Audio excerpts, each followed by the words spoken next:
effect. Well, Max, I don't disagree with you. I actually like that Bogdanovich to Atlanta. I think him and Trae Young might be the best scoring backcourt in the league this year. But when you think about when you think about the biggest free agency, the biggest free agent, who had the biggest free agent signing, you can think of one city, the Los Angeles. And when you think of Los Angeles, you think of one movie comes to mind, Friday. And guess what? Rob Pelinka was Deebo and Lawrence Frank was Red. And Rob Pelinka walked up on Lawrence Frank and said, "What you got on my 40, homie?" Fucking that and chain. Lawrence Frank was like, "Well, what you mean? Well, what you mean? Well, what you mean? What you mean, Rob? What you mean? I don't want no problems. I told you about selling these CDs and shirts on my corner. Now I'm going to take your sixth man of the year, your second most consistent player, and I'm going to take him to the Lakers and let you know that we still run this town." And Max, don't give me about this upgrade of Serge Ibaka is better than Montrezl Harrell, because Montrezl Harrell is top 10 in the league at protecting the basket when opponents try him at the rim. He's 6th in the league at offensive putbacks. He's one of the best charge takers in the game today. Offensively, he's a guy that can create on his own and get buckets, and he plays with a tenacity that reminds me of a Kevin Garnett. So I'm looking at what Rob Pelinka done, and he straight Deebo the Los Angeles Clippers and let them know that the Lakers still run this town. So we go take Montrezl Harrell, we go kick y'all out of the Staples Center, and while y'all leaving, make sure you leave this flat screen, that 75-inch that's hanging on the wall. We go take y'all sixth man of the year. That's who won. That's the biggest free agent signing.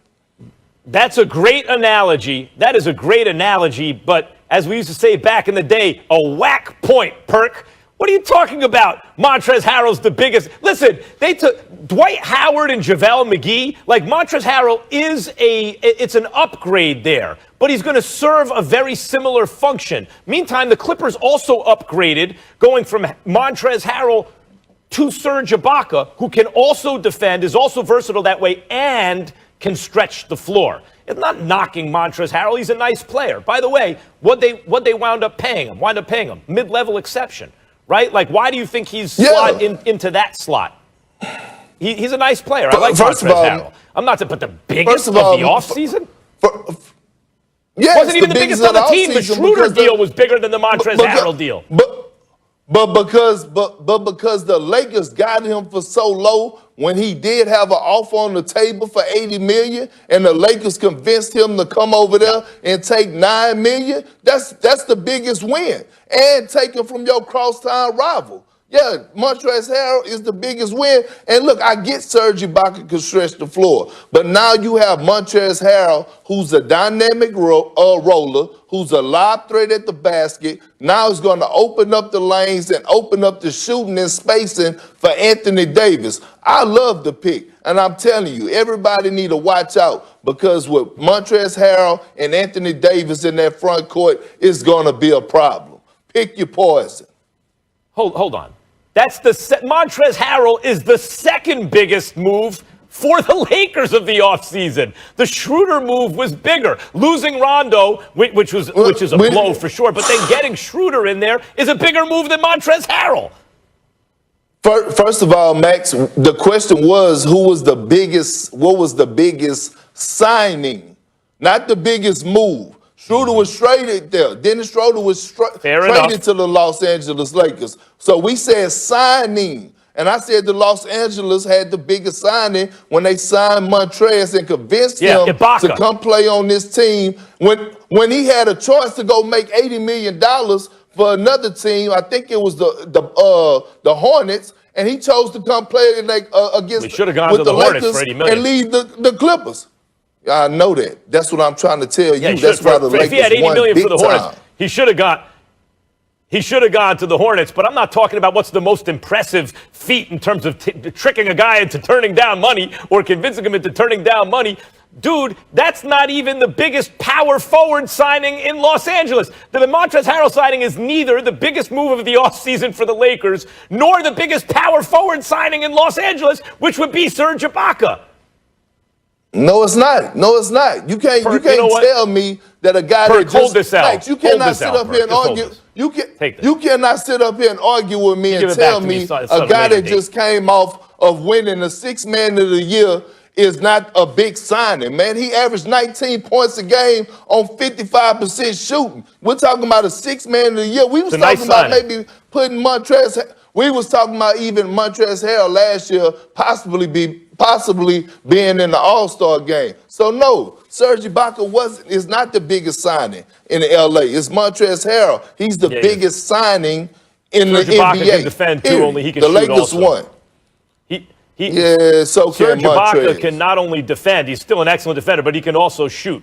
That's something that Montrezl Harrell can't do. Yeah, Right, and by the way, the Lakers did. They improved marginally over Dwight Howard and JaVale McGee, right? They have Montrezl Harrell and Marc Gasol, which I think is an improvement over JaVale McGee and Dwight Howard. A marginal improvement. All right, and guys, don't forget James Harden, he wants out of Houston. So should he go to Brooklyn like he wants? We could have a whole lot of different answers to this conversation. All right, we have to leave it there, though. Kendrick, we will be back with you. And he wants no disrespect on the turkey, ladies and gentlemen. I just had the conversation with him. No more disrespecting the turkey. We got more First Take on the way. Keep it locked.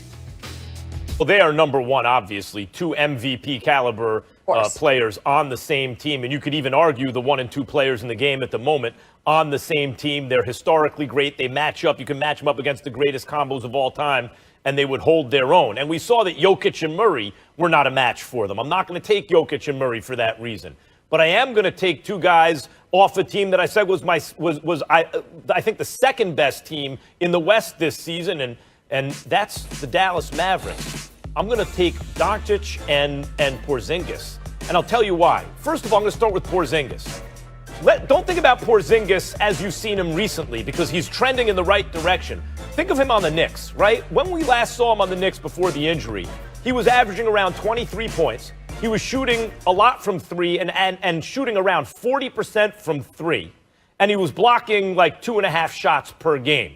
He could defend in space for a guy his size especially. He can defend the rim. He was a defensive game changer. He would come in the game, the entire offense of the other team would immediately change. He just makes the other offense much less effective. In fact, I thought of him back then as primarily, his primary value was on defense. But then he was giving you 23 points a game and trending toward more. He looked to me like he was going to win an MVP in his career. He looked like that type of player to me. So he's a unicorn. He's, picture Kareem with 2 inches more in height, but he can shoot the three. Not that he's Kareem Abdul-Jabbar, but you get this point. Like, think of one of these really, really tall guys. Now give him 2 inches more in height, make him like a real good defender for the modern game, and let him shoot the three. That was Porzingis. Now, he got hurt, catastrophic injury. It takes a while to get back, not only on the court, but then to get back to where you were. I still don't think that he is where he was at the time of the injury originally. He got another procedure on his knee. They're going to be very careful with him. He's going to miss like the first month or something like that. But presuming he gets back not only to where he was, but on his upward trajectory, he's a monster. And he's not even the best player on the team. The best player on the team is Luka Doncic, who I believe will win the MVP this year. The dude almost averaged a triple-double with 30 points for a winning team. He was a monster in the playoffs. And by the way, there is room for improvement. Yes, on the defensive end, but even on the offensive end, he can shoot the three better than that. You can see his form and see he's going to be able to shoot the three better than that, but he took a ton of game, and by the way, was only hitting about under 32% of them. What happens when he starts to hit 34 and 35% of them? You know what's going to happen? What I just said, 30-plus points with a triple-double. Only, unlike Harden early in his career, Perk, he has shown the ability to elevate his play in the playoffs. I think Doncic is an MVP player, or certainly an MVP caliber player. He's that already. And I think Porzingis is much closer to that than people realize. They also both have real size. There's no LeBron or AD. I think those two will come closest this season.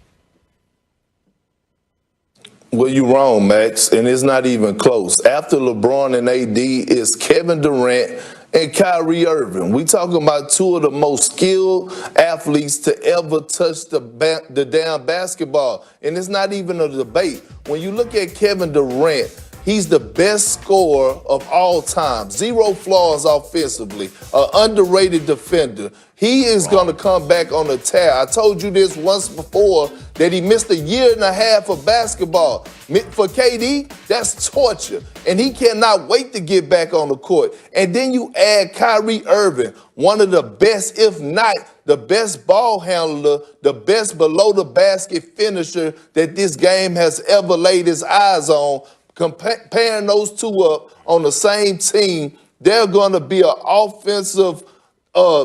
It's going to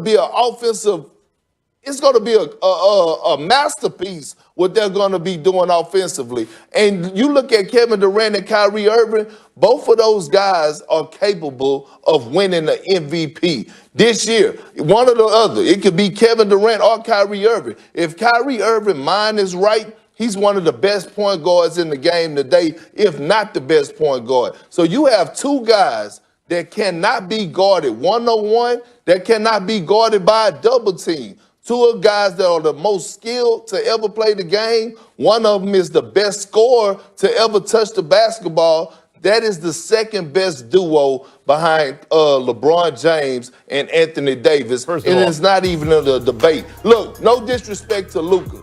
I'm a huge fan of Luka.